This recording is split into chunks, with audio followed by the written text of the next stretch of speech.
Hello ladies and gentlemen, welcome back to the DC Animated Universe Retrospective. Last time we just took a look at Superman the Animated Series Season 1, and of course we're now here to discuss Season 2. I'm really looking forward to seeing how this season plays out, since I thought STAS Season 1 was great. Now that the team has finally got its feet in Superman's door, I want to see what they're capable of, since like I said last time, this season was the one airing alongside TNBA, and I can tell you now, there are a lot of interesting episodes this season. But speaking of TNBA, there's something we need to talk about. When TNBA and STAS Season 2 first came on, they were combined in a programming block called the New Batman Superman Adventures, where on Saturday mornings there would be a new TNBA and STAS episode back to back. Hence why there are no multi-part episodes this season or in TNBA, with one big exception we'll discuss later. Technically speaking, this season is TNSA because it's a part of this programming block, but the reason nobody calls it that is because it's the same show as STAS Seasons 1 and 3. TNBA has that label to distinguish it from BTAS Seasons 1 through 3, but the show is still BTAS at the end of the day. The new Batman Superman Adventures comes with a combined intro and credits. I was going to talk about this back in TNBA, but then I realized that we already had enough to talk about with TNBA's animation shift, and the intro for this video will be pretty bare, so I saved it for now. See, I do plan ahead. At first I really hated this intro. I mostly thought that the music sucked, but it's grown on me quite a bit. In the last video, I discussed how the same composers handled such drastically different tones and still came out on top, and the TNBSA intro combines these styles almost effortlessly as we switch from the optimistic tone of Superman to the slower pace of Batman.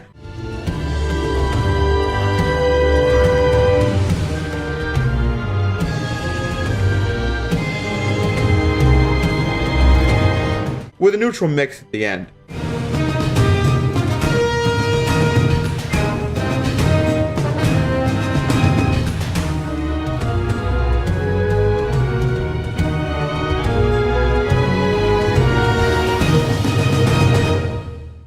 I don't like how it uses clips from both BTAS and TNBA, but I suppose there weren't enough finished TNBA episodes since all the TNBA clips are from Holiday Nights, ending it with some lovely movie maker effects. But before we move on, full spoilers for Superman Season 2 and all things covered in the DCAU so far. If you haven't watched the BTAS videos, it comes recommended, but of course, Superman Season 1 is the most required thing before jumping into this, because I'm writing this script building off of the ideas presented in previous videos, so it only helps to make sure you're caught up. I know I said at the end of Superman Season 1 that these videos are probably only going to get longer, but while in the editing phase, I realized that the Superman Season 1 script, while really good and watchable, was very bloated in a few instances. I'm going to be a little less specific with the plot points of the smaller episodes since it saves scripting time and it really doesn't have much to add in terms of actual points. I'll still be giving the big treatment to episodes like World's Finest though. But for the most part, picture a Batman Season 2 episode review than a Season 4. I'm doing this because I'm testing the waters a bit, because I want to have the DCAU review formula fully finished and perfected by the time we get to JL, since I don't want to have 3+ hour videos of these seasons if many transitional sentences could have been cut. So by the end of this, let me know if you saw a difference. Although even then, I noticed something about this season halfway through that would have made this video shorter anyway, but now I'm just rambling. With that having been said, I see no reason not to jump right into Episode 1, Identity Crisis. Starting right off the bat, we get a great scene as some kids are messing around with some power cables as Superman comes to the rescue. If you're a fan of Batman or Superman, there's a video on YouTube, lots of views, you've probably seen it before. It directly compares how Superman responds to these kids and how Batman responds to some teenagers in the early BTAS episode, The Underdwellers. You play chicken long enough, you fry.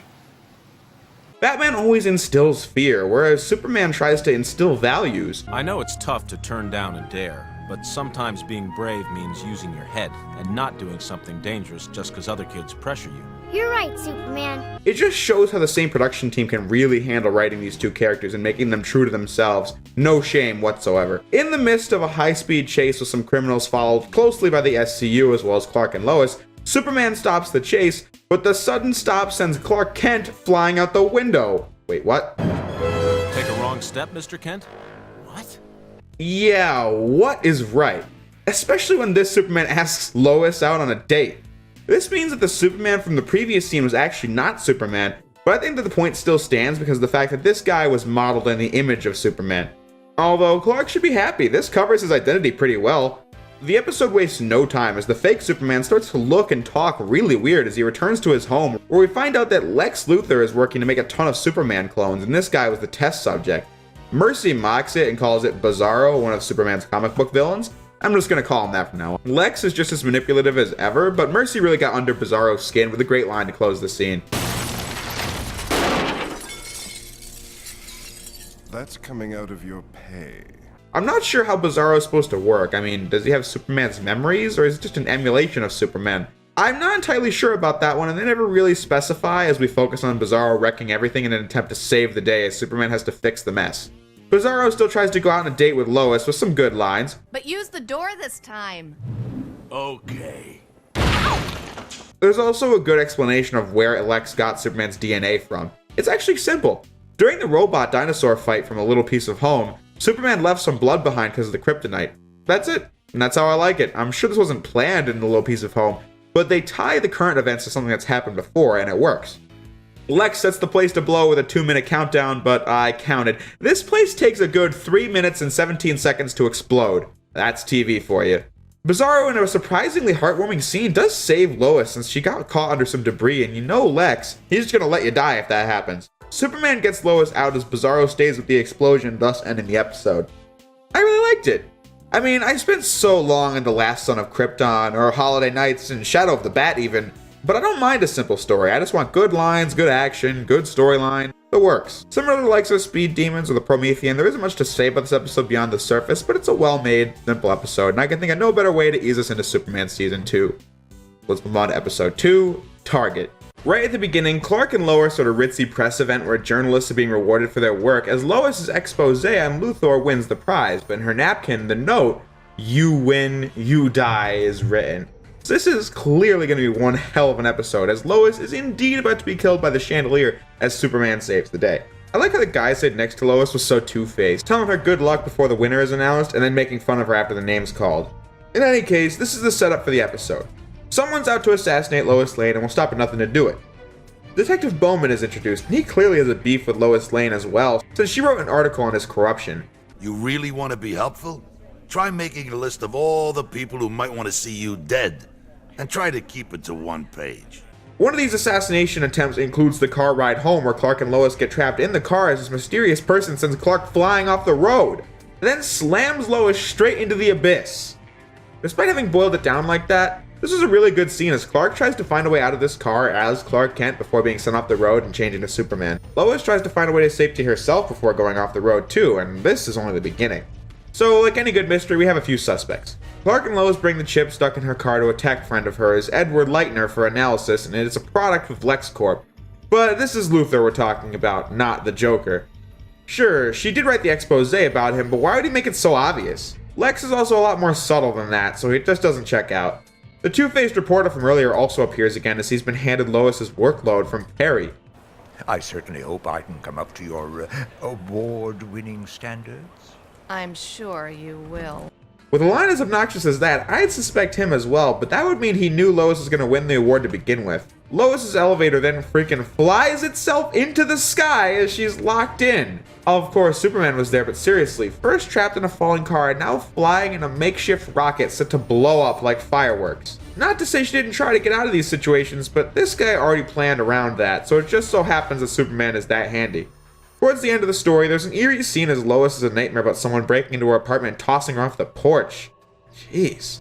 Oddly enough, Detective Bowman is watching this and enjoying her suffering? He clearly doesn't care about finding the guy behind this, so is it him? While under security, Clark and Lois talk about how she should relax for once and watch some TV, and this sets a light bulb on in her head as she sneaks out onto Leitner's place again, pointing out how he knew she won the award the morning after the event, but without TV at his workshop, where he said he spent all the night, he wouldn't have known so soon, meaning he had to have been behind it, all the while leaving enough breadcrumbs behind to put other people at the forefront of blame. Apparently, he used to be a top scientist at LexCorp, and he was one of the moles for Lois in the hopes of her noticing him. But all that happened was her writing the expose on Luthor, and he was out of a job. I mean, he was lucky he got that much. He could have easily been killed by Luthor. Speaking of which, in rare form, we get a conversation between Clark Kent and Luthor. I think it's pretty interesting. Kent, I was hoping to speak to Lois. She's not here. Then take a note. I've traced the material she was asking about. It was part of a lot that went missing from inventory right after her little snitch Leitner was fired. Did you get that, Kent? Hello?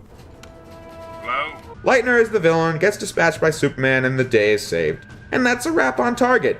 While it's certainly not an episode that leaves you talking for ages like Mad Love or Old Wounds, or some of the other episodes this season, it's definitely a great story with a lot of twists and turns, several suspects to keep you guessing, as well as genuinely intense moments that don't pull any punches. Once again, STAS Season 2 is off to a great and consistent start, so let's continue on to Episode 3, Action Figures. In a similar vein to Batwatch, the show from Batwoman, there's a new segment called Profiles in Infamy, talking about Superman's past rogues. It's evidently been a year since Metallo sunk to the bottom of the river in The Way of All Flesh, and since he was the one talked about in the most depth here, you can expect him to be the villain of the episode. Most of his fake skin is peeled off, and he's just a robot now as he comes across these kids in a remote island volcano. Apparently their father and his crew are researching the volcano, but geez man, can't they stay with the grandma or something?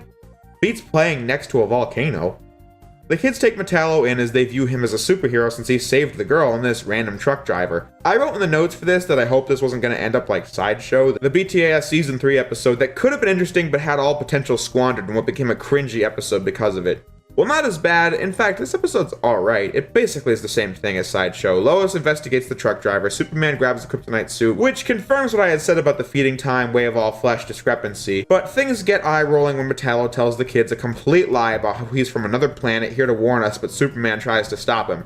I don't know, I find this so boring because Metallo could have taken this chance to do something new, but just goes back to the same old thing. I also really batted an eye when Superman saves everyone from this erupting volcano, like, are we sure that's how this works? Of course, the radiation suit gets burned to add some drama, but Superman grabs the kryptonite and tosses it into the lava as Metallo gets buried in the cooled down magma in an attempt to get it back.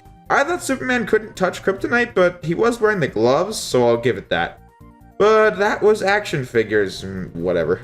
I don't dislike it, but this episode really has nothing that makes it stand out or feel unique, and it's very predictable. Let's not waste any more time and talk about Episode 4.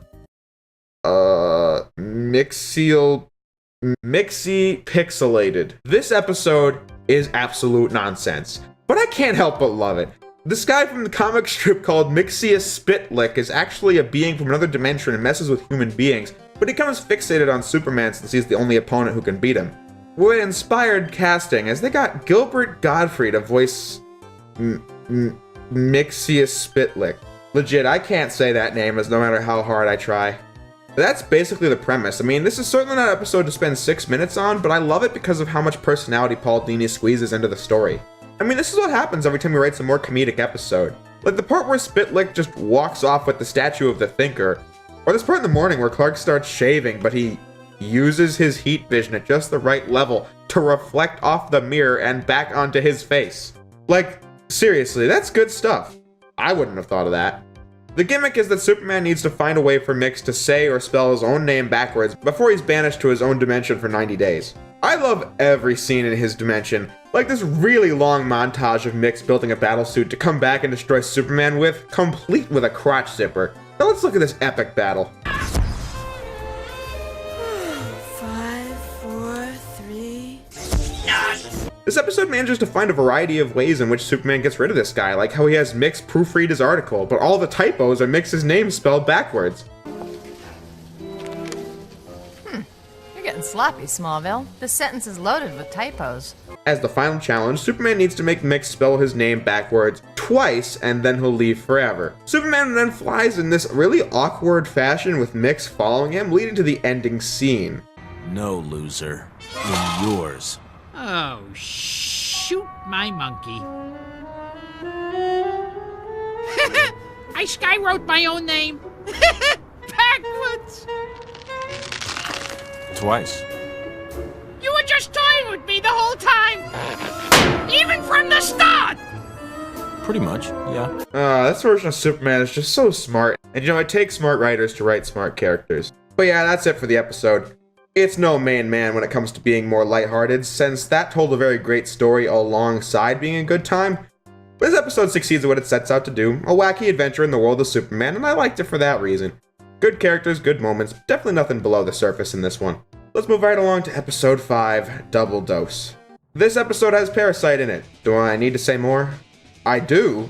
Well, it goes like this. Livewire is in her prison cell, but the janitor breaks the no electricity rule and therefore giving her a chance to escape as she causes trouble on the streets until a whopping 7.5 minutes in where she breaks the parasite out of prison. And as well, they decide to team up. Yawn. I mean, I like Livewire, but this is pretty boring. Villain team-ups are nothing new, but this one just finds a way to be so creatively dry. Like, the combined powers these two villains have sucked the story of any juice they might have had going for it. Harley and Ivy was possibly more flawed than Double Dose with agenda-like tendencies, but it made for a more interesting conversation. Girls' Night Out is another example where it may have had more flaws, but had more interesting dynamics. Of course, can't forget Love is a Crock. That was probably the best we've seen when it comes to this concept, but Double Dose is just more of the same as previous episodes of both of these villains. Like Livewire zaps around town, been there, done that. Parasite's only power is zapping people of their energy, and as it stands, he's not even close to as powerful as Superman, so he tries to zap Superman of his power for the third time. He also betrays Livewire and zaps her of power too. Whatever.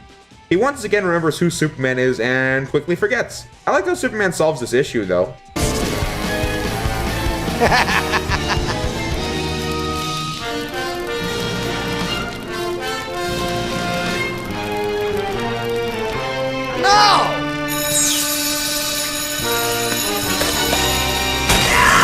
And I like the ending, but this episode is just there. No strengths, no weaknesses, it just leaves me with nothing to say. Just like episode 6, Solar Power. The setup for this is really interesting. Edward Leitner from Target has escaped prison with his perfected light manipulating technology as he no longer seeks revenge on Lois, but instead on Superman. Of course, that's nothing new, however, he's so smart that he's commandeered some of the LexCorp satellites to project the effects of a red sun over Earth, which of course gradually reduces Superman's power to none. In an attempt to get to the bottom of this, Lois of course goes to Lex, and I like his reaction. The fact is, I did provide Leitner resources while behind bars, but only for legitimate LexCorp research. I had no idea he'd escape, and I certainly didn't tell him to hijack my satellites for his own revenge. Heck, why not? You'd love to see Superman dead. Oh, please, Lois, forget that I'm losing millions in communications revenues. Do you really think I'd jeopardize the welfare of the planet just to settle my personal grudge with Superman? I mean, really, Lex wants to kill Superman as much as the next guy, but he most certainly would never put that goal over the betterment of LexCorp. He's a businessman at the end of the day, and a very good one. After giving Superman a case of the Forest Temple, he's actually bleeding for once after a fight, which is quite the dire predicament. Only made worse by Jimmy and Lois getting captured while trying to investigate Leitner. Well, actually, now he's called Luminous. Just figured I'd mention that at some point. It may seem silly of Superman to go trying to save Lois and Jimmy instead of knocking out the satellites, however, it is consistent with his putting others first character. I also like how not having powers is never a reason for him to just throw in the towel. He uses water to reveal Luminous in the first fight, and he also finds a way out of the trap set at Luminous's hideout. I mean, really, this Superman is smart, and he never gives up, as well as having a ton of personality. Like, what a great character. The scene when Superman gets his powers back is also a great one to watch.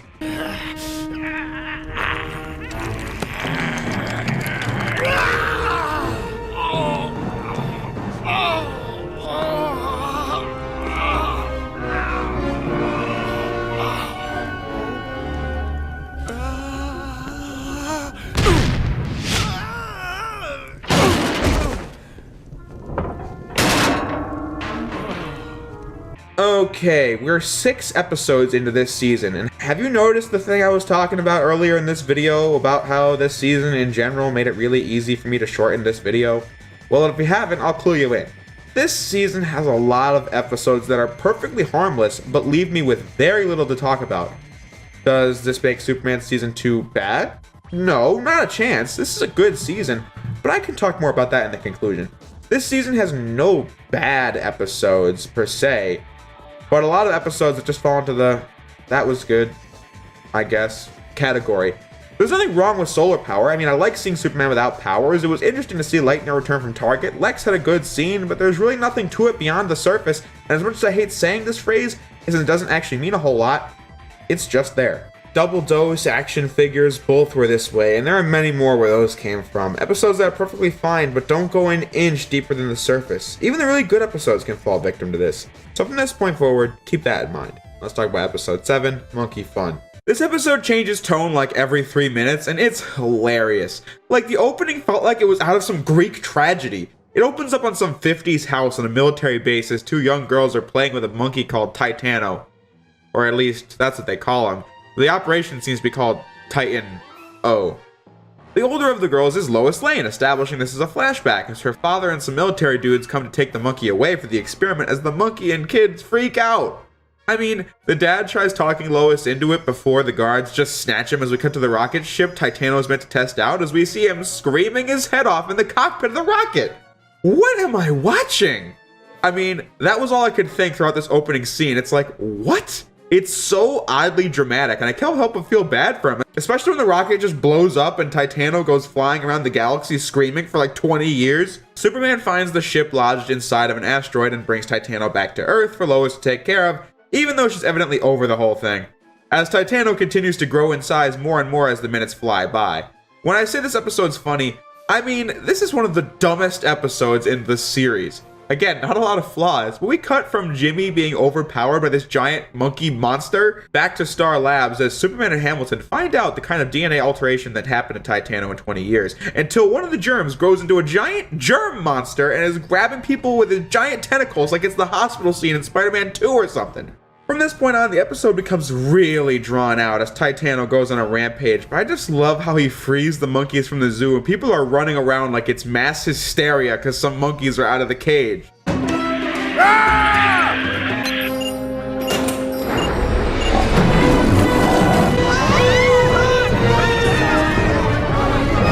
Lois's dad thinks of using the lullaby they used to play with to stop Titano, and of course they lose the plush monkey doll when the stand of other monkey dolls falls over with easily the best line in the episode. You're sure it's in here? Yes, I'm sure, so shut up and keep squeezing the monkeys. This plan actually works. Superman and Lois take Titano to an island with monkeys, and that's it. Yeah, that wasn't very flawed, but like, what the hell was that? As the more lighthearted STAS episode, it just confuses me. This episode really is a mystery. Like, who made this? The episode kind of speaks for itself. It's as dumb as all hell with the horror scenes that are shockingly out of place that become comedic. What else can I say? I need to rid my eyes of this episode. So let's talk about something more interesting. Episode 8, Brave New Metropolis. I had very high expectations for this one right out of the gate, which probably isn't fair. However, this was often considered one of the best STAS episodes for its shocking premise alone. By the end of the episode, I thought it was interesting, but we can explore my full thoughts later. Hamilton, Lois, and Jimmy are working on a portal device when Lois gets trapped inside of it. On the other side is a run-down version of Star Labs that looks like it hasn't been touched in ages.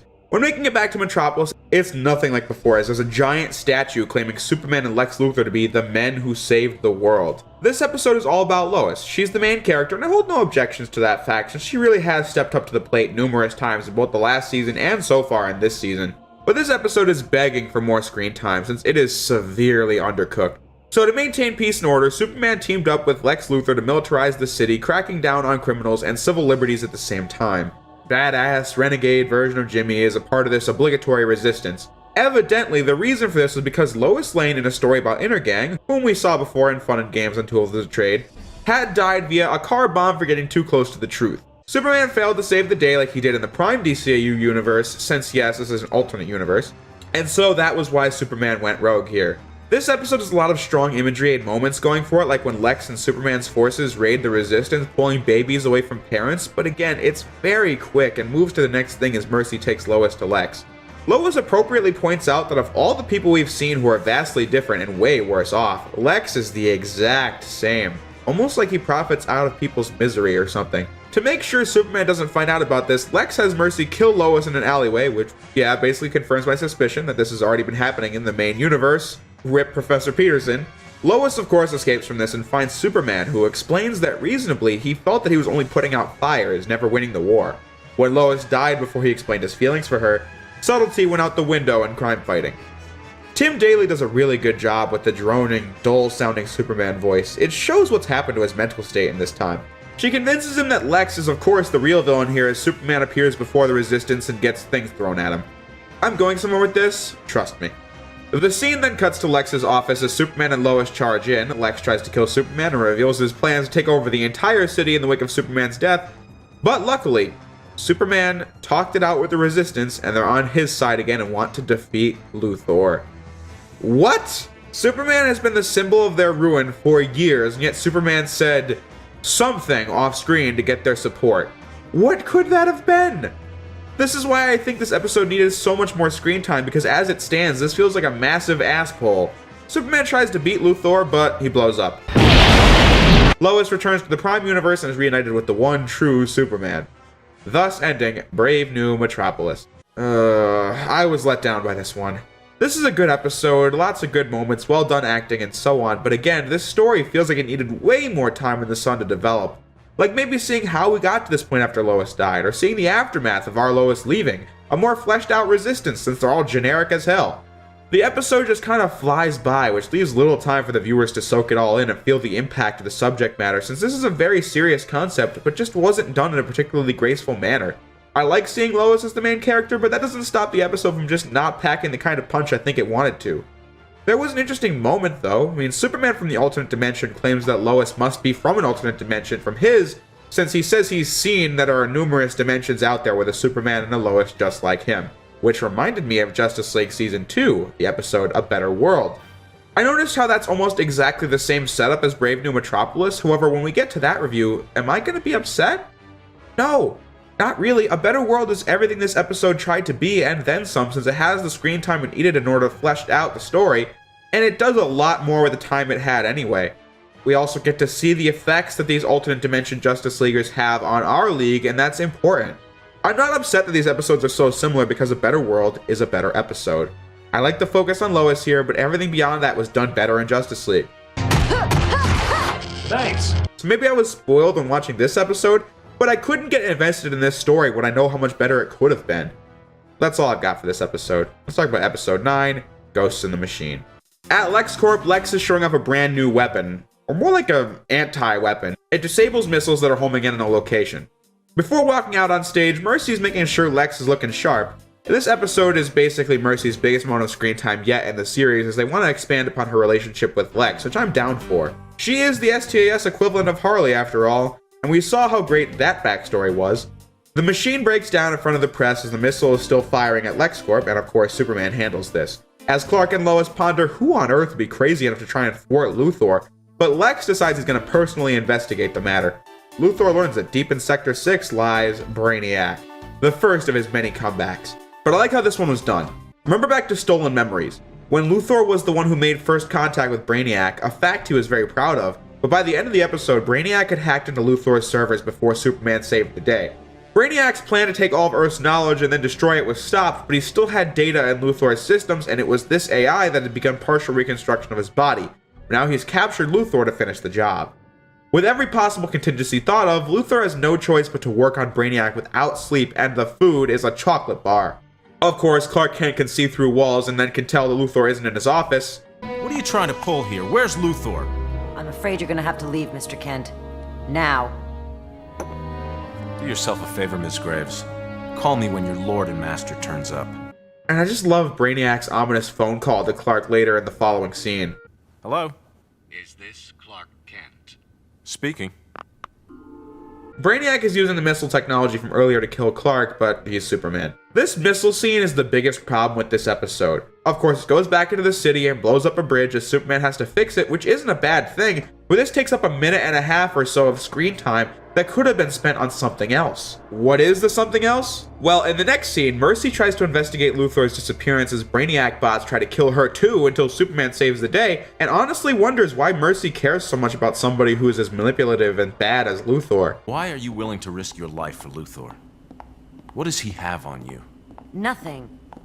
Before I met him, I was living on the streets, like a stray dog. He took me in, made me what I am. Great. So what happened? We don't know? That's it? Guys, things like this are why I was disappointed by Superman Season 2 in a lot of ways. There's nothing wrong with what Mercy said, but I just need more. It doesn't have to be mad love long, but a quick flashback that shows why Luthor would even take her in at all is all I wanted. I realized that Harley Quinn and Trial had quickly laid out Harley's backstory, but at least Batman had given his 2 cents. It's easy to see what Superman thinks, but I just want to be a little more fleshed out. I'm going to reiterate this in a later episode, but I think this is the problem with the 22-minute formula. We need to make room for bridges blowing up so the story is slightly worse because of it. Despite how much greatness we do have, my mind tends to think of that first.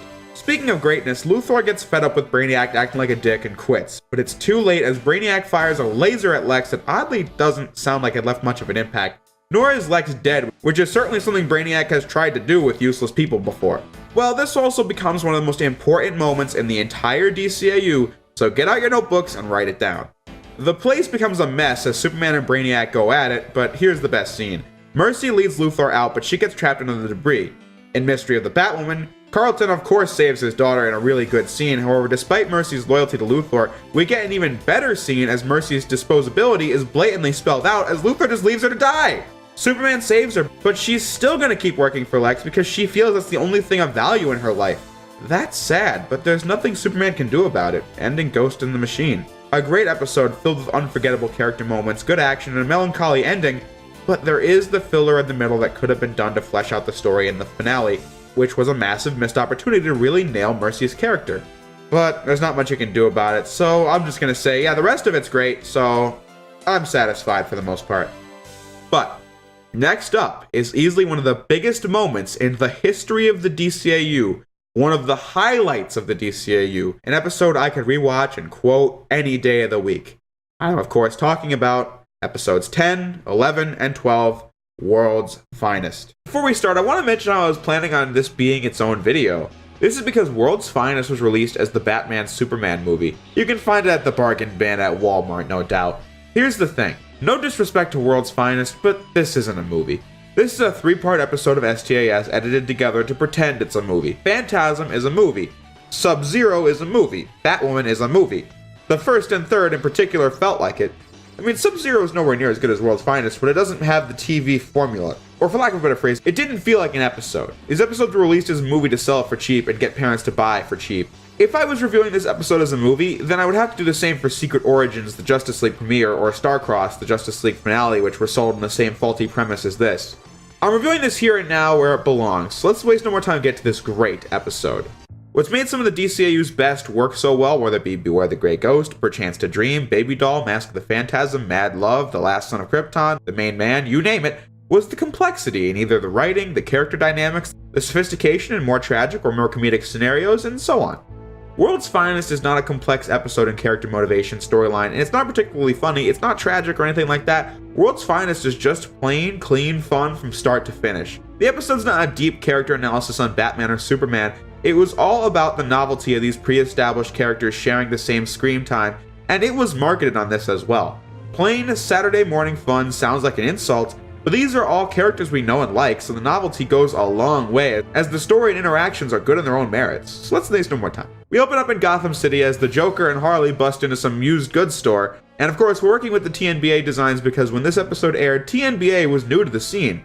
WF, World's Finest for short, aired on October 4th of 1997, with Holiday Nights, the first episode of TNBA, airing less than a month before that on September 13th of 1997. I think one of the largest goals of this opening scene was to reassure fans that yes, this is the Batman the Animated Series they all know and love, with the voice acting, the character dynamics, the music, and the lines. A great thing about WF is how you don't have to be a fan of BTAS or STAS to even enjoy the story, you just have to know the gist of these characters and that's it. Hence why this scene establishes Joker as a menace with the laughing gas, Harley as a subservient underling as she carries the statue out of the store, and that he's out of money at the moment. Remember, this episode takes place before episode 7 of TNBA, Joker's Millions, where we saw his money desperation get even worse by the start of that episode. We set up the fact that Joker works in mysterious ways, that Bullock doesn't like Batman, that Gordon does, and so on. But if you are a fan, there are many great tributes, like this Jack-in-the-Box playing Joker's classic BTAS theme, or when Batman walks in and the music plays. Things are never what they seem with the Joker. I guess the night brings out all the wackos. And a semi-callback to Batman's first line from the very first Joker episode, Christmas with the Joker. It's never easy with the Joker. Batman and Alfred analyze a piece of the Joker's stolen statue and discover that it's kryptonite as Batman realizes it's time to visit Metropolis. On the Superman side of setup, Lois and the press are on a plane that gets hijacked by some terrorists as the leader tries to off Lois. Lane. Lane? Lois Lane? The one Superman always saves? Afraid so.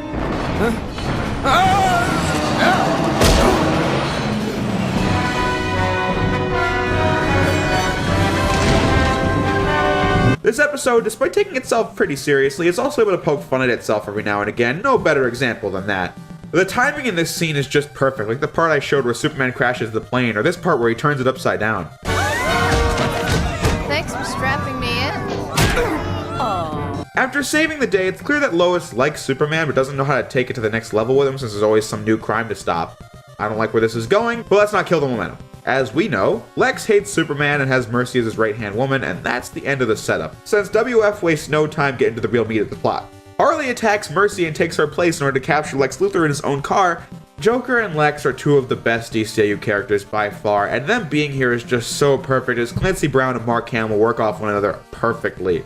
Joker's plan is this. Pay me $1 billion and I'll kill Superman. What makes you think you can kill Superman when you can't even handle a mere mortal in a Halloween costume? There's nothing mere about that mortal. Since the statue's made of kryptonite, Lex is convinced of the plan, just as long as it's off the books. Clark and Lois are introduced to Bruce Wayne when he arrives in the city. Well, really, Lois meets Bruce. He doesn't give a crap about Clark Kent. Me? Famous? Well, hardly. I mean, this is Clark Kent.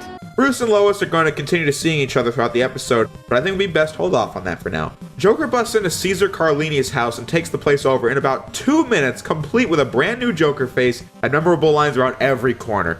Why, I haven't seen you since... Wait, I've never seen you, have I? You need to get out more. Carlini, all that spicy food. You look a little gassy.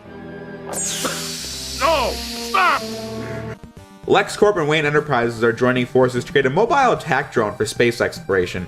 Well, Lex wants it for the attack part, as it could be a valued military asset, and Bruce wants it for the space exploration part, as he slams down on Luthor here. What? I don't like guns. Well, Bruce, I think I have something to say about this. Not according to our deal. All technological applications need my approval first. Blame it on me, Lex. Tell your pals at the Pentagon I just don't have the imagination. As I've said, both Bruce Wayne and Lex Luthor are two of the best characters. Their interaction's great to see, albeit short-lived since they only really interact twice in the episode, once as Bruce and the next time as Batman.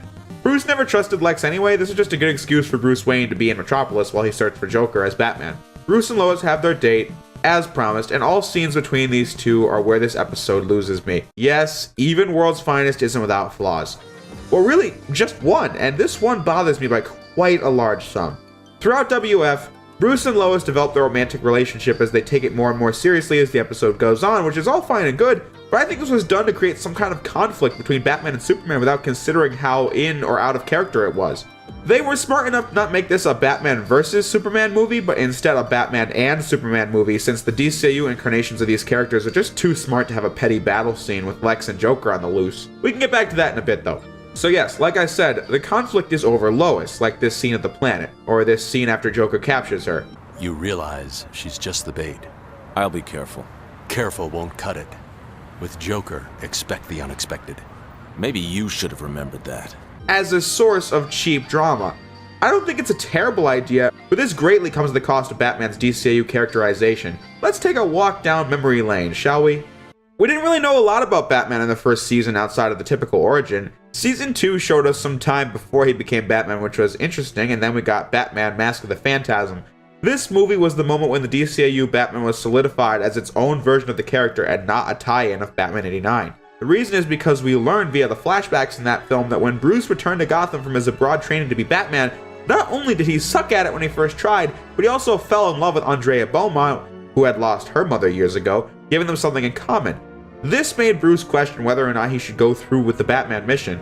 Yeah, Batman questioning his devotion to fighting crime to avenge his parents. That's how serious the relationship was. But when mob activity took Andrea from Bruce, his mind was made up in one of the most beautiful moments in the entire DCAU. After this, I just feel like romantic relationships aren't in character for him. He gave up on Bruce Wayne's life and made it come second to Batman. He can't have a family and a life and be Batman, it just won't work.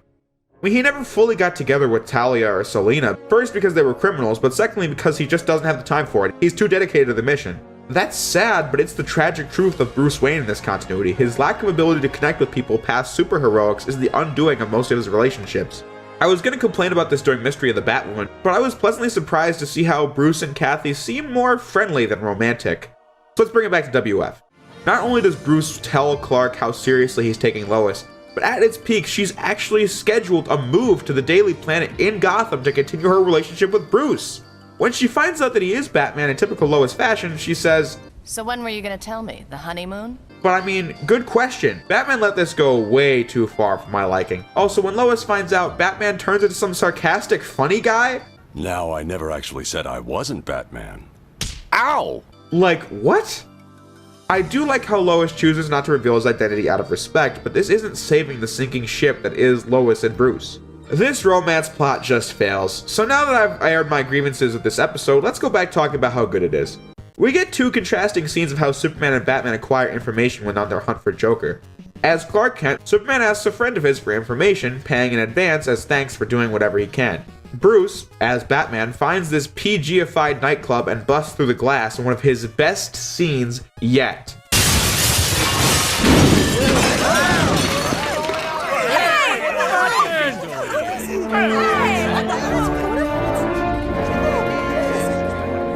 It's been a long time, Bingo. Another great attention to detail is how this is TNBA era Batman. I'm not sure when, but it definitely is. And one of the most important points to my TNBA video was the insanity arc I noticed built throughout TNBA, ending with Old Wounds. And they didn't skip a beat with this, because Batman's just as intense and quick in these fight scenes as he was in, say, Mean Seasons or Never Fear. Like, seriously, Batman's kind of like a horror movie monster in this scene. He's practically invincible, tearing guys down one by one.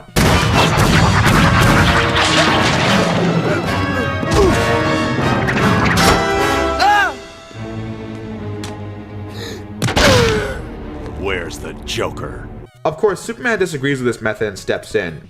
Until Batman frickin' tosses Superman across the room into the table as he gives this "what the hell" look on his face. Also, again with that slow float when Superman's tossed somewhere. I was being sarcastic when I said that during The Way of All Flesh, but maybe it is true. Maybe Superman doesn't weigh a lot. This is the only physical altercation between Superman and Batman in this whole episode because, again, these characters are written like rational adults, and therefore they decide to talk it out, and Batman explains Joker's recent 20-pound kryptonite acquisition. Superman uses his X-ray vision to find out that Bruce Wayne is Batman, as we then cut to Lois telling Clark about Bruce, until Superman notices a bat tracking device.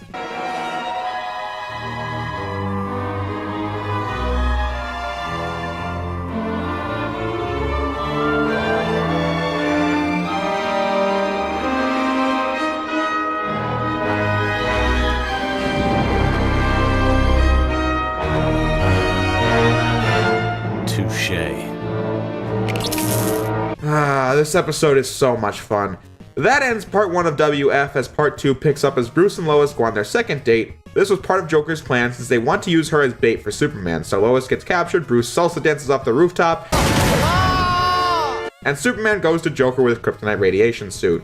Joker is of course confused at how his masterful plan to use kryptonite didn't work, but come on, this is the Joker we're talking about. A freaking genius. Of course he was just playing around.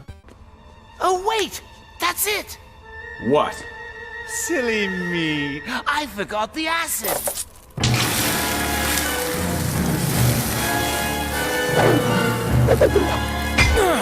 Superman seems noticeably less intelligent in this scene as he usually is. My conclusion is that Superman was kinda cocky in this encounter. He just didn't give the Joker much credit since he's just a Batman villain at the end of the day. Superman has, technically speaking, beaten people far stronger than the Joker, but the Joker is more calculated than anything he's ever seen. Lex as well underestimates Batman. He'll learn why that's a mistake in a bit. Anyway, Superman also doesn't fight criminals nearly as weird as the Joker. Bruce described most of his BTAS villains to Terry in a Batman Beyond episode as having a bunch of bizarre gimmicks. It's actually true, especially when looking at Superman's villains we've seen so far. For the most part, they've just been superpowered people and not much else. Even villains like Luminous or Livewire have got nothing on the Riddler or Two-Face. But thankfully for Superman, we now have Batman to save the day. Joker blows up a part of Lex's lab in an attempt to get away from the heroes, and the next day, Clark overhears Lex furious about this fact, bringing us to the next scene. I don't have too many words to describe how much I enjoy this part. It starts with a typical Harley-Joker interaction, but then the place is getting shot up as Lex literally walks in like he's Darth Vader. Just look at the shot and listen to the music.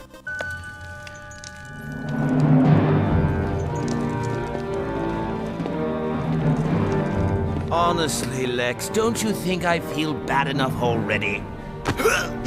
You maniac! You idiot! How dare you use one of my laboratories for your... Harley? Put him down, Baldy! Mercy? With half the kryptonite still in hand, Joker can still finish off Superman, but demands a higher price to deal with Batman.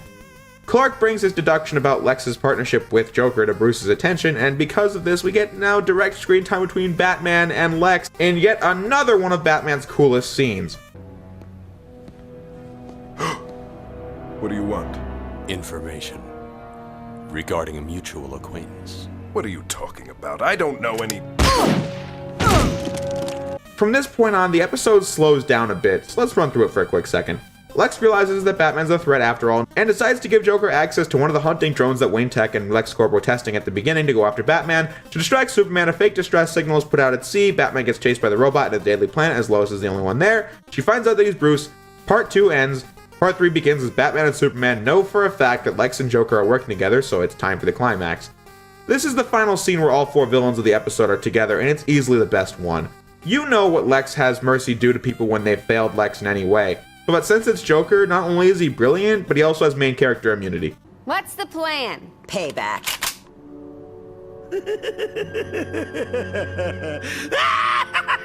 What's so funny? Don't you get it, Harl? We're being set up to take the fall. He can't do that. Oh no? How does this sound? When I heard that one of my robots had been commandeered to kill Batman, I personally came here to investigate, and much to my surprise, I found you two. It'll be your word against Puddin's. I mean Mr. J's. Somehow, Pooh, I don't think we're gonna get the chance to say much. You mean he's gonna kill us? No, she is. I abhor violence.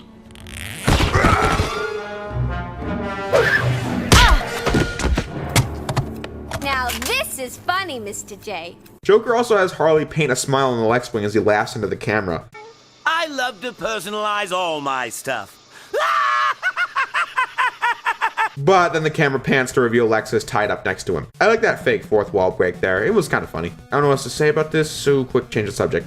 No, what I want now is for you to know what it feels like to lose everything you have. Everything you've ever built. Like I lost everything to old Batboy. We still don't know what this lose everything idea means. Joker has been saying since the beginning of the episode that he lost everything he had thanks to Batman, and this is of course only gets worse by the start of Joker's Millions, but I guess that means Joker really put everything he had into that New Year's Eve plan. Christ. Well, ad space isn't cheap, you know. Luthor has been lining his buildings with lead to make sure Superman can't see through them, and so Batman and Superman just bust in. You're learning. The climax is probably the least interesting part to write about, but it is cool to see my favorite versions of both Batman and Superman fighting together for the first time, but it's just an action scene. The ending is great though. We were just told that the door Superman busted down was lead, and we also know thanks to the episodes from last season that Kryptonite's effectiveness is reduced to nothing when behind lead, and so Superman uses the door to finish the last robot with the Kryptonite attached.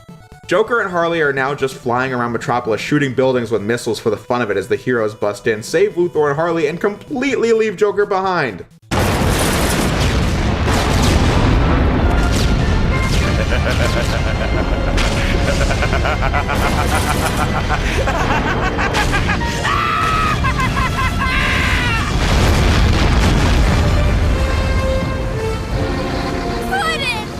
At this point, he probably is. But he somehow survived that explosion. In the end, Harley goes back to Arkham. Lex and Mercy continue business as normal since again, there's no evidence to prove he had anything to do with Joker, especially with the hostage situation. Bruce and Lois are pretty much done for as Clark sees Bruce off, and that was world's finest. Wow, this episode only got better when writing about it. I'm sure it's obvious what the impact this episode had on the DCAU was. I mean, I've been cataloging how this universe has gradually expanded ever since the beginning, and World's Finest was the episode where Batman and Superman finally met up. This will happen a few more times in STAS, and that will inevitably lead to the formation of the Justice League. As it stands, like I said at the beginning, World's Finest is not an episode bursting at the seams with complexity. This is in fact a very simple story about good guys and bad guys, but for this iconic pairing, I wouldn't have had it any other way. The DCAU is my favorite version of Batman, Superman, Lex, and Joker, and they're all on screen together in a mostly well-written episode. I'm not complaining. This episode is so much fun. I could watch it over and over and still feel that way. Definitely not the best DCAU series of episodes, but it's a darn good ride. When it comes to 3-part episodes, this definitely carries on what I said about The Last Son of Krypton. 3 episodes in a row don't happen every day.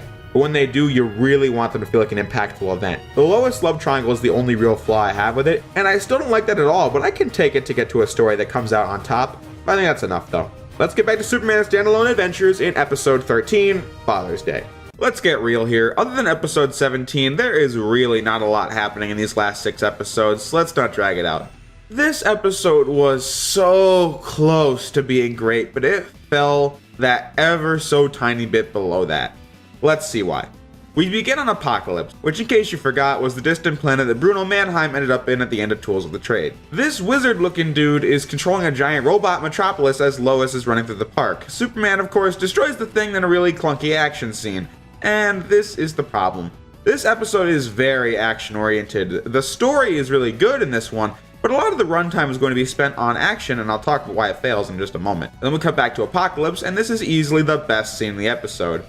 Darkseid is mad that the cloaked guy failed to kill Superman, and he quickly tries to come up with an excuse. We only got a glimpse of Darkseid in Tools of the Trade from season 1. This scene shows how much power he has over everyone around him. I mean, the planet looks like hell on Earth, slaves are walking around all day, and this guy clearly doesn't want Darkseid to be mad at him for some reason. Darkseid's son, Kalibak, asks if he can go to Earth and defeat Superman since that's what Darkseid wants, but he doesn't think that any of these guys can be tasked with that responsibility. Darkseid is excellently voiced by Michael Ironside, doing a great job portraying the power of Darkseid, although in this episode and this episode only, they gave his voice a weird filter to distort it. Kind of poor choice in my opinion. Using this data, I can now construct the ultimate device to destroy him and... That was your ultimate device, Desaad. You have failed me. But Darkseid's later appearances fix this. Mannheim is still here on Apokolips, and he's had just about enough. How can he even take that gorilla seriously? No one questions my judgment, Mr. Mannheim. Least of all, you.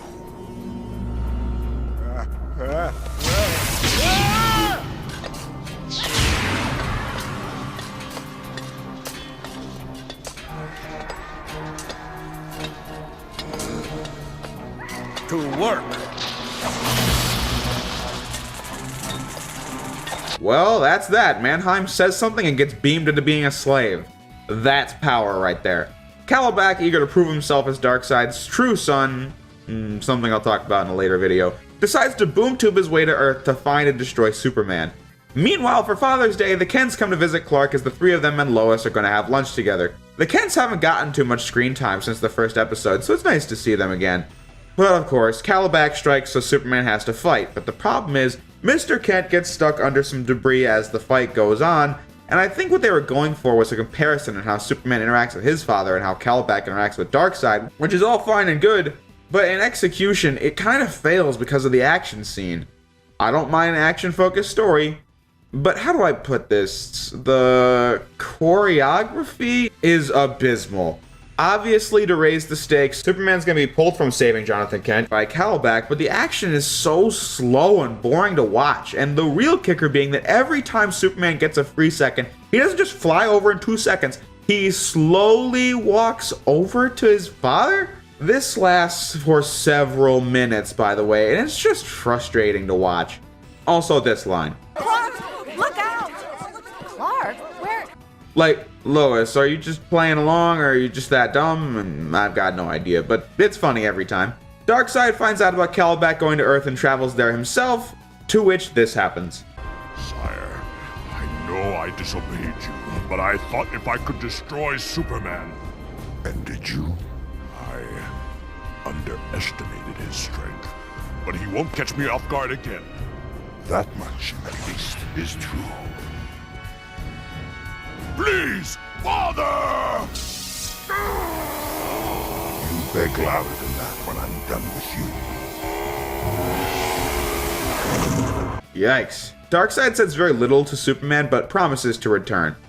I'm telling you folks, next season, this war is gonna start, and it's gonna make a fine discussion, to say the least. But for now, the day is saved, everyone's in good spirits as Father's Day comes to a close. I hesitate to call this a good episode since I thought it was done well on paper, but they left too much room in the middle for an action scene that they failed to make interesting, and this drags down the quality of the episode by quite a bit. But because it's a good story, I still think it's watchable. But more could have been done here. Let's move on to episode 14, The Hand of Fate. This episode really disappointed me. The Hand of Fate is yet another introduction to a different DC Comics character to the DCAU. This time it's Dr. Fate. However, this episode doesn't capitalize on this as much as you'd hope. But first, the rundown.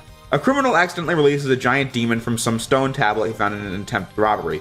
Not particularly different than the time in BTAS Season 3 when some crooks found the Hard Act clone of Batman, although I guess what's different about it is that the demon literally manifests himself from this guy's body. Anyway, this demon is so powerful that it can cut through Superman's skin as it goes to take over the Daily Planet and puts a shield around it. Superman decides to go to the all-powerful Dr. Fate since for some reason that I cannot possibly fathom, Superman already knows Fate. Why do that? When introducing us to the lore, you'd want Superman to be unfamiliar with the new character as well. You'd want our team up to tell us something about our character that we didn't think of before. Speed Demons did this well, World's Finest did it the best, but back in BTAS, Batman knew Zatanna, sure, but this was done to explore his past before even training in Japan, as well as his current inability to show affection or dedication for the mission, because of Andrea, yada yada yada. We've been over this a million times. Batman knew Jason Blood before his episode, but Robin didn't, giving us some kind of room to explore the character. I mean, that episode isn't particularly deep either, but we just didn't get to know much about Dr. Fate in this. He just kinda exists. I know he's involved with Hawkgirl in the aftermath of the JL Season 2 finale, and anything associated with that's instantly good in my eyes, but nothing here.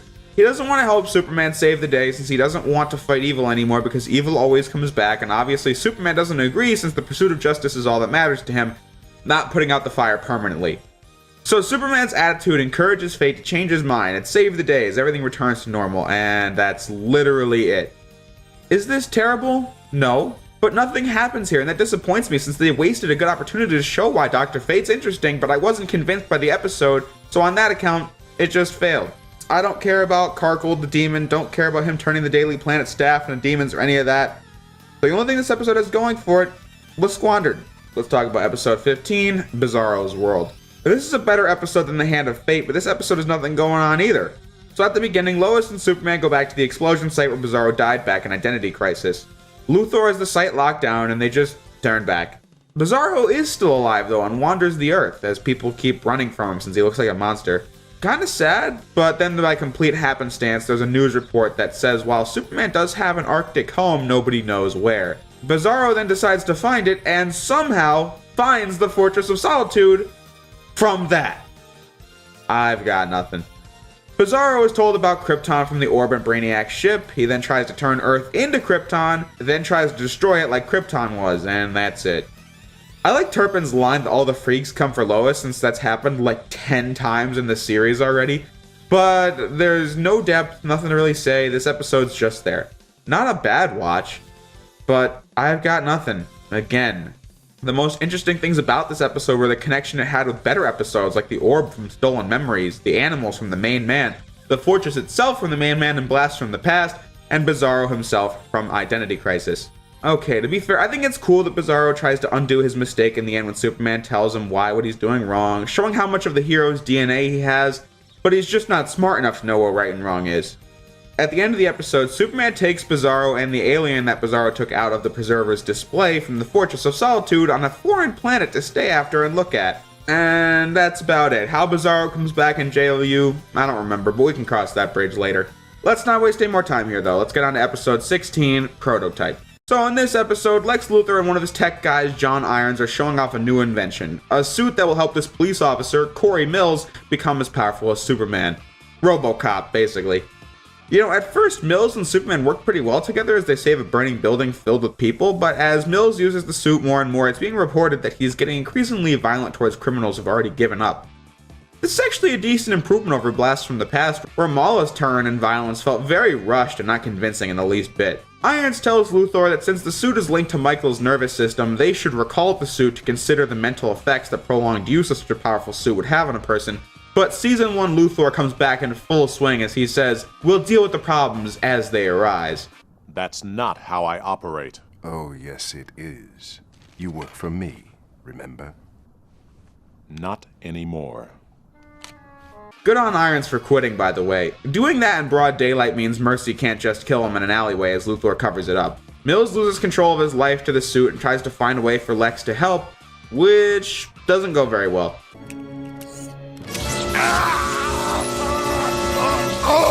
Luthor fails to depower the suit as Superman arrives to stop Mills. He gets blinded for a good portion of the scene, but it didn't really change much. No matter what, Mills is defeated, same difference. Having said that, Superman tells Irons that it's kind of a shame that this had to happen. If done right, the suit could be a great help, to which Irons starts to brainstorm ideas, thus ending Prototype. I actually like this episode a lot more on writing it than on watching it, since again, it was another fine OutTAS episode, but still wasn't anything mind-blowing. But Luthor is great here. Irons is a pretty likable character, Mills feels relatable in his addiction to the suit, the works. I don't think it's special by any means, but a good episode's a good episode. Let's move on to episode 17, The Late Mr. Kent. This episode is very popular, and rightfully so. I think it's one of the best this season has to offer. And as of my latest viewing before this video, I considered it one of the best episodes of the DCAU. So let's see it. It begins with all the main characters at a funeral except for Clark, as the priest announces this man to be in a better place. From the sidelines, Superman's observing this and starts a monologue. This might sound strange, but I just love how Tim Daly was directed in his voiceover for this episode, since the first half of the episode takes place in a flashback, since the one who the funeral's for is Clark Kent. He reads these lines like a classic detective mystery story, and I think it fits really well. It seems like an eternity now, but it was only a few days ago that Perry asked me to interview Ernest Walker. The setup goes as follows. Perry asked Clark to interview a death row inmate named Ernie Walker, who was convicted of murdering a woman during a botched robbery. The evidence against him is quite extensive, to say the least, but Clark is of course Superman and didn't perceive anything to be a lie in his body language or heartbeat when he says he didn't do it. Detective Bowman from Target returns as he says Clark shouldn't lose too much sleep over this case. Bowman was pretty weird in Target, since if you remember, Lois exposed his corruption in a piece she wrote, hence why he didn't care about the hit on her, as well as taking pleasure in it. In the last video, I talked about Lois's dedication to the job, and that still holds true in this season, but we never saw Superman doing much as Clark Kent past the Cosneo investigation in The Last Son of Krypton. I emphasize not much, I mean it still happened, but again, not much. This episode shows how good Clark is as a reporter slash detective, as he stays up all night reading these case files for a case that on the offset seems like a closed book without even turning a page. Since even Lois doesn't care that much, nor does she think Clark's investigation is going to lead anywhere. What this episode has been really good at thus far is really good character building. I mean, there isn't too much to this investigation. Clark follows up on Walker's stated alibi, which was him eating pizza watching TV, and finds the delivery records from the day of the murder that are stored in the back of the pizza place. But the resolve is something we haven't seen before, since it's Clark's innate want to help people around him in and out of costume. The pizza records turned out to be the perfect alibi, which proves that Walker couldn't have committed the murder, which kicks off the real plot of this episode.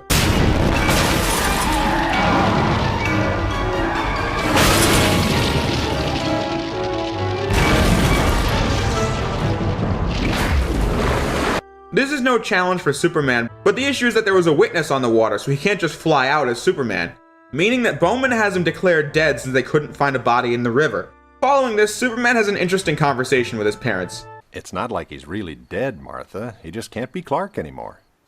But I am Clark. I need to be Clark. I'd go crazy if I had to be Superman all the time. There must be some way to bring back our boy. I don't see how. Not with an eyewitness and all. And don't forget, there's someone else to consider.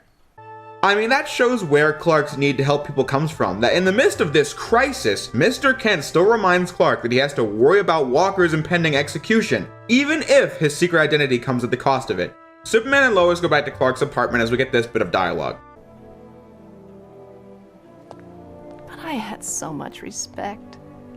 And I liked him too, I really did.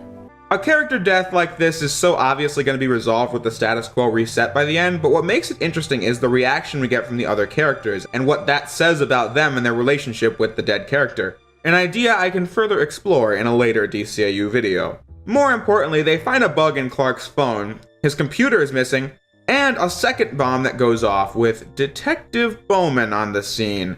He was also a first responder to Clark's car bombing. He didn't want Clark to look into the case, and this just hit me while writing that. Bowman was the one to call Martha Kent to report Clark's death and was taken aback by how she didn't seem to care about her son's death since he's not dead. But this was before Superman and Lois go back to the apartment and find another bomb there, so it's possible that he got so paranoid that he placed this bomb to finish the job in the event of Clark still being alive. Oh, and to make matters worse for Superman, the witness on the water was very unreliable since he had really crappy vision, which was foreshadowed in the animation since he had put on a pair of reading glasses during police questioning. Lois gets Bowman to incriminate himself by revealing his fingerprints to be on the bug in Clark's phone, revealing that he framed Walker for the murder, which is unfortunately where my only issue with this otherwise phenomenal story comes in. What happens next is that Bowman tries to escape as we get a stupid and pointless helicopter fight, as Superman obviously stops Bowman and brings him in. My problem isn't that they wanted to throw some action into the story, my problem is there isn't enough screen time for it. I say that because this episode leaves out one of the most important aspects of a mystery crime-solving story. Now that we know the who and the what, we need to know the why and the how. How and when did he do it, and also cover it up by pretending it was Walker. We know that Bowman's clearly not a good guy, but this is important information when establishing a conviction. Needless to say, there's no motive. All things considered, we learn a lot about Walker's perspective, but nothing about what actually happened, nor do we know that much about the victim, not even a name. The saddest fact is, this is something that could have easily been explained, and that would be really cool, but we got a helicopter fight instead. This is the inherent flaw with the 22-minute formula. It just doesn't lend itself well to ambitious stories like this, especially the ones that feel the need to have a fight at the end. The writers should have scrapped this and made it a story without action, hoping that the story itself was enough to carry the audience through, since I think this episode would have gone from phenomenal to perfect without it. We aren't done yet though. Before Walker's executed, Superman bursts through the wall and saves him, explaining the truth as Detective Bowman is caught and captured. The final shot here really makes up for the last few minutes, as Bowman's now going to be put on death row for the murder, and his other crimes while on the force. He even learns that Clark Kent is still alive after all his efforts to kill him, which was a pretty funny scene with him and Lois. So after I swam to shore, I guess I must have found a phone and called Lana. I don't believe it. You've been sitting here in the lap of luxury while I'm out risking my neck. He was recuperating. Poor thing, when I picked him up, he could barely remember his own name. But he sure remembered yours. And your telephone number. Clark and I go back a long way. Are you jealous? Yeah. Jealous of his endless luck.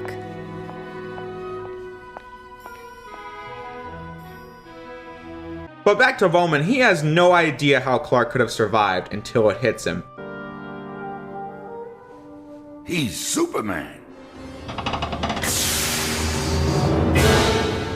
And that's it. That's how it ends. A very memorable way to go out, thus ending the late Mr. Kent. When watching it again, I was disappointed by the helicopter fight since it took screen time away from the important things in the story, and this was heightened by how I was feeling coming off the last 4 episodes in a row. But after having a clear head writing about this one, I am not as bothered by the motive issue as I was going into this, since it is a big oversight in the story. But the ride there was so well done with all the aspects you'd want to see in a murder mystery, which makes it all the bigger shame that it doesn't stick the landing with the flying colors. But The Late Mr. Kent is still one of the best episodes of STAS, and I would gladly rewatch it at the drop of a hat. But I've said enough. Let's move on to the last episode of the season, episode 18, Heavy Metal. John Irons now fulfills his promise from Prototype, the promise of continued work with a metallic suit for a human being to help Superman in the crime-fighting department. Now he's finished his superhero identity, Steel, another character that will join the Justice League one day. Really expanding the ranks this season. Irons has a brief fight with some inner-gang thieves, and now that they're led by Darkseid, they have some pretty powerful weapons now. But the true villain of the story is Metallo, as inner-gang found him in the volcano from episode 3 of this season. He's of course still mad at Superman and uses his kryptonite again. I think I alluded to this during World's Finest, that Superman hadn't seen anything like Joker before. His villains are just kind of normal people with powers. But from a real-world perspective, I think this is why Batman's villains resonate with people a lot more than Superman's. I mean, Batman's villains and their gimmicks leave more room for varied storytelling, when a lot of the STAS villains just do the same things over and over and over again. Irons and his niece save Superman since Metallo's real weakness is a car. Irons puts on the new suit as he's dubbed Steel. Metallo and Steel fight until Superman regains power. He joins up with Steel, they save the day, shake hands, and that's it. Don't know why Bruce Timm hated this one. I think it's pretty alright, but I'm not exactly going up to bat for it. But regardless, that ends Heavy Metal, the last episode. And that ends Superman the Animated Series Season 2.